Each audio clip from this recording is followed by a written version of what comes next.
চলছে এবং তাদের যে দাবি যে কোনো একটা ভাষাকে নিয়ে, একটা হরফকে নিয়ে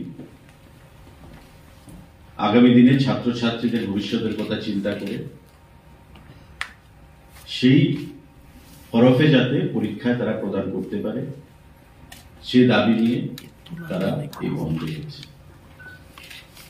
দেখুন, বন্ধ যে কোনো রাজনৈতিক দল ডাকতে পারে, গণতান্ত্রিক পদ্ধতিতে অধিকার রয়েছে, কিন্তু বন্ধ ইজ নট এ সলিউশন।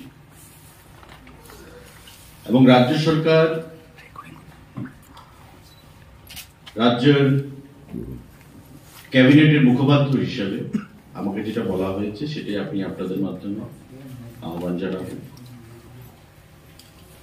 তাদের যেটা দাবি যে রোমান হরফে তারা পরীক্ষা প্রদান করবে,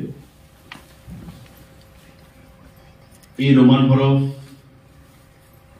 বিগত দিনেও ত্রিপুরা রাজ্যে টিবিএসসিতে বিশেষ করে বোর্ড পরীক্ষায় আমরা দেখতে পেয়েছি 2% নিচে ছাত্রছাত্রীরা সেখানে পরীক্ষায় বসেছে। তাই স্ট্যাটাস যেভাবে চলছে, আমাদের যেটা সিদ্ধান্ত সেভাবেই চলবে। কারণ সিবিএসসির কথা আমরা জানি না, কারণ সিবিএসসি এবার থেকে নতুন করে সে পরীক্ষা হচ্ছে। আমরা দেখতে পারবো, জানতে পারবো সিবিএসসির পরীক্ষা যখন হবে সংখ্যাটা কি দাঁড়ায়। সুতরাং গণতান্ত্রিক পদ্ধতিতে বন্ধ করার সকলের অধিকার রয়েছে। আমরা আহ্বান জানাবো সরকারের পক্ষ থেকে যে বন্ধকে উইথড্র করুন, প্রত্যাহার করুন। কারণ ইতিমধ্যে সকাল থেকে ট্রেন বন্ধ রয়েছে বিভিন্ন জায়গায়।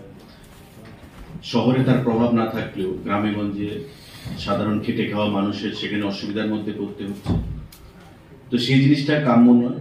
এটা রাজনৈতিক দল হিসাবে বা সংগঠন হিসাবে প্রত্যেকের যেমন অধিকার রয়েছে বন্ধ ডাকা, ঠিক তেমনি মানুষের অভাব অভিযোগ, মানুষের সুবিধা অসুবিধা, সেই কথাটাও কিন্তু আমাদের ভাবতে হবে। একটা দায়িত্ববান রেসপন্সিবল পলিটিক্যাল দল হিসাবে, সংগঠন হিসাবে আমরা আহ্বান জানাবো, let the strike be called off. যেভাবে চলছে স্ট্যাটাস কো সেটা মেনটেন হবে। যেভাবে চলছে দুভাবেই পরীক্ষা দেওয়ার সেখানে প্রভিশন রয়েছে, রোমানেও রয়েছে এবং বাংলাতেও রয়েছে, সেভাবে পরীক্ষা হবে। এবং বিধানসভায় বিগত অধিবেশনে বা তার আগের বাজেট সেশনে এই ইস্যুটা নিয়ে মাননীয় মুখ্যমন্ত্রীর দৃষ্টি আকর্ষণ করা হয়েছিল এবং বিভিন্ন অ্যাঙ্গেল থেকে মাননীয় মুখ্যমন্ত্রীর কাছে এই বিষয়টা নিয়ে তার দৃষ্টি আকর্ষণ করা হয়।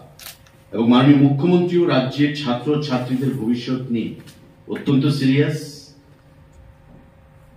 আস্থাশীল, শ্রদ্ধাশীল এবং উনি কেন্দ্রীয় সিবিএসসির চেয়ারম্যানের কাছেও ব্যক্তিগতভাবে গত বিধানসভার অধিবেশনের পর চিঠি লিখেছেন, কিন্তু এখন পর্যন্ত কোনো রেসপন্স সেখান থেকে আসেনি।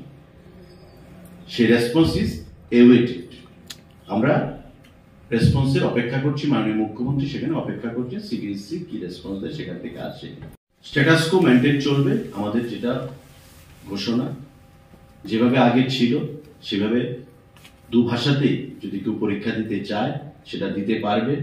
এবং যেটা আমি বলেছি যে Tripura board of secondary education টিবিএসসিতে দেখা গেছে বিগত কয়েক বছরের যদি ডাটা আপনারা দেখেন যে পরীক্ষার্থীর সংখ্যা কত রোমানে, সেটা ইট ইজ বিলো 2%, 1.7%, 1.85%, এইভাবে সেখানে দাঁড়ায়।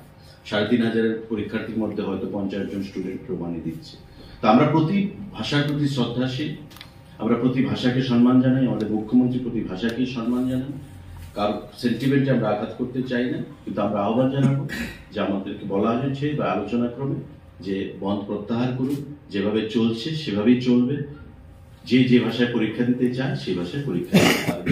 যেটা স্ট্যাটাস কো চলছে সেই স্ট্যাটাস কো মেনটেন থাকবে। এই ঘোষণাটার জন্যই সেখানে আজকে আপনাদেরকে ডাকা, আপনাদের বহুল প্রচারিত বৈদ্যুতিক মাধ্যম এবং রিপোর্ট জনবার্তা নিউজ।